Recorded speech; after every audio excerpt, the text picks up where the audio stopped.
સત્યભામા કૃષ્ણની 16,107 રાણીઓ એવું માનતી કે અમે સૌભાગ્યશાળી છીએ કે અમને કૃષ્ણ મળ્યા.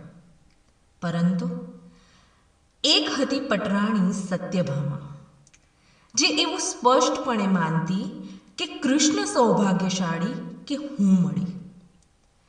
આ કથા સત્યભામાની છે, જે સ્વયંને કૃષ્ણની સૌથી પ્રિય પત્ની તરીકે ઓળખાવે છે. જગતના ચોકમાં ઊભી રહી આંખમાં આંખ પરોવી દ્રઢ વિશ્વાસ સાથે કહી રહી છે કે ભલે હું રાધાની જેમ રાસ નથી રમી, ભલે રૂકમિણીની જેમ મારું વરણ નથી થયું, ભલે દ્રૌપદીની જેમ મને કૃષ્ણ સંબોધન નથી મળ્યું, ભલે જાંબવતીની વન સંસ્કૃતિનો સ્વીકાર થયો એવું મને માન નથી મળ્યું, તો પણ કૃષ્ણ સૌથી વધારે પ્રેમ મને કરે છે અને મને જ કરે છે. આ કથા સત્યભામાના કૃષ્ણની છે.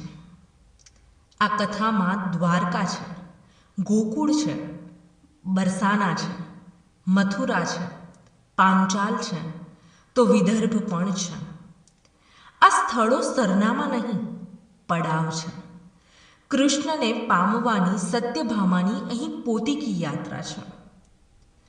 અહીં કથાના પાને પાને સત્યભામા કૃષ્ણને કહે છે કે જો પ્રેમ વહેંચીને મહાન થવાતું હોય તો બળ્યું, મારે મહાન નથી થવું.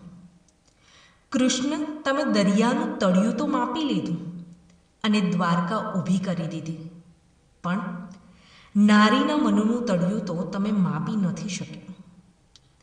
યુગ બદલાણો, પણ સત્યભામા નથી બદલાણી. એ ક્યાંય નથી ગઈ, અહીં જ ઊભી છે, આજે મારામાં, તમારામાં અને આપણા સૌમાં ધબકે છે, શાશ્વત.